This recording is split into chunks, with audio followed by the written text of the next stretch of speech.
How's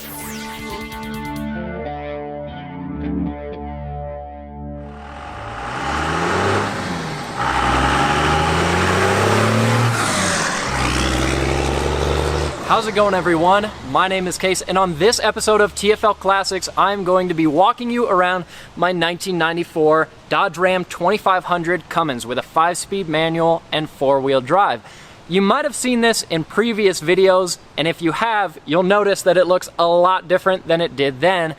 And that's because this is, at this point, kind of like a brand new truck. So let me walk you through everything we did. And that starts first and foremost with the most obvious thing, the paint. Now, initially it had this bad spray paint job. It was matted, it looked terrible, and then the bed, which came from a different truck, was a different color entirely. And so my roommate and I spent all of just a weekend getting this truck painted, and it actually came out really good. The paint laid on nice and smooth, and the only issues that we have in it at this point are basically some hail damage in the bed and a little bit on the roof of the cab. And this is the kind of thing that you could spend weeks trying to get it perfectly smooth if you really wanted to, but this is a 26-year-old truck. It's had a hard life, and it's still a truck to me. I'm still going to use it as one, so I expect it to get further damage. In terms of the bodywork, the most important thing to us was right here. If you remember in a previous video, we had a decent amount of rust eaten through our wheel arch right here. So what we had to do was weld in a small patch panel. And the biggest thing that we were concerned about was we wanted to make sure that you wouldn't be able to see the seam where it was welded.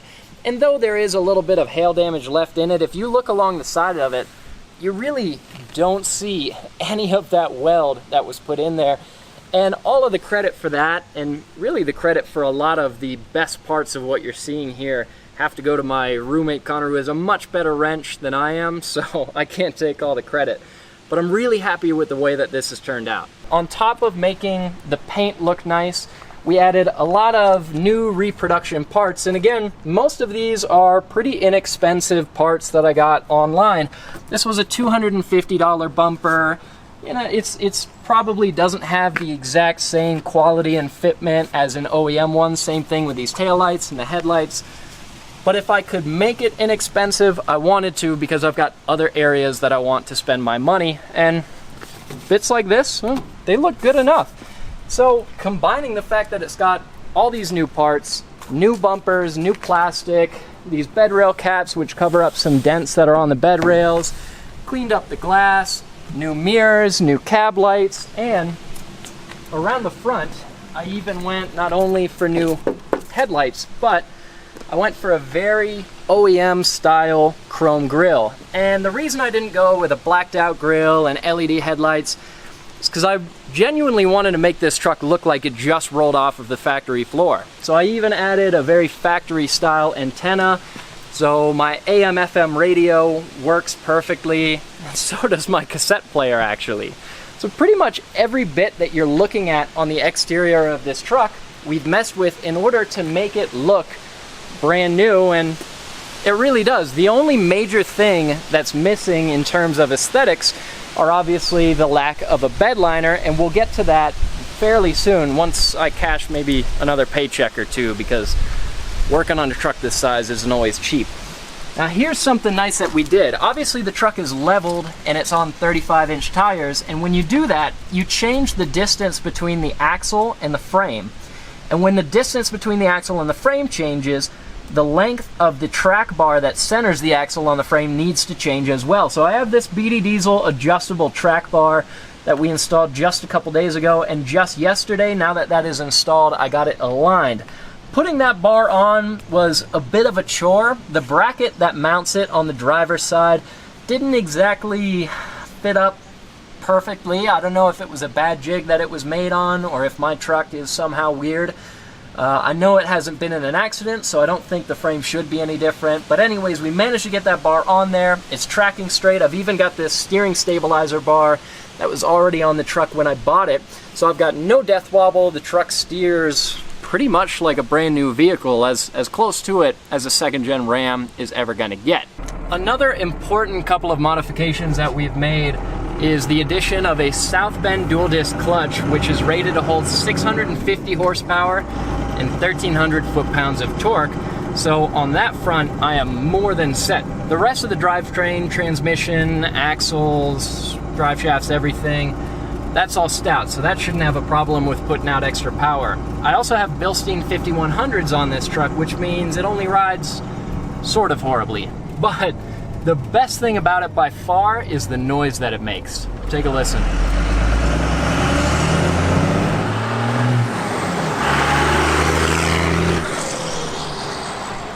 Moving on to the inside, well, if you know these trucks, you might be impressed. Most of the Rams, and actually, honestly, most trucks of this era always had their dashes crack, seats rip, everything. If you look, my dash isn't cracked. And actually, the rest of my instruments, everything pretty much look like they just came out of the factory. One cool item is if I have a cassette in and I press this blue button, I can actually Bluetooth to this very factory style head unit. So that way I pretty much get all the modern conveniences that I need. I don't want cameras or sensors yelling at me, telling me things about driving that if I'm paying attention I already know. So this truck gives me heat, AC, Bluetooth, power windows, power locks, everything on it works now. So it's really as comfortable as it needs to be, and again, it's like having a brand new truck. And I even went as far as to collect some cassettes, which I have been listening to. Some of them sound better than others because I think some of them are just a little worn out. But I got my Creedence, I got my Pink Floyd, you know, a little Led Zeppelin, CSNY. So a lot of good hits to play on my cassette. I've also got my repair manual because we are doing a lot of work to not only fix things on this truck, but also to improve it and make it go faster. I've got all kinds of factory documentation from the truck, its entire extensive record of maintenance. I mean, there's a huge stack of papers here. This truck has 240,000 miles, but it's been maintained meticulously, which means not only is it in such good shape to begin with, but it's not likely to have any issues anytime soon. So our next steps with this project are going to be to install, well, a lot of speed parts. We have round about enough speed parts to hopefully get this truck around 500 horsepower and 1,000 foot-pounds of torque, which is part of the reason that I didn't want to spend a ton of time working on the body. I just wanted to get this looking good enough so that I can finally get to installing all these speed parts that are going to make this truck really haul down the road. And you can be sure that you're going to see videos on that when we have all those things installed. And another reason that I didn't want to spend way too much time making the body of this truck absolutely perfect is because I have a 1952 Dodge truck body. It's a Dodge M37, the military version of the Power Wagon. And that's a truck that I learned to drive on when I was probably 11 or 12 years old. And eventually I want to put that Dodge truck body on this chassis with it making all of that power. So this whole body setup is temporary, but that's a long way out and this is my daily driver, so I wanted to make sure that this thing is reasonably practical to drive. Let's go ahead and pop the hood and take a look under there.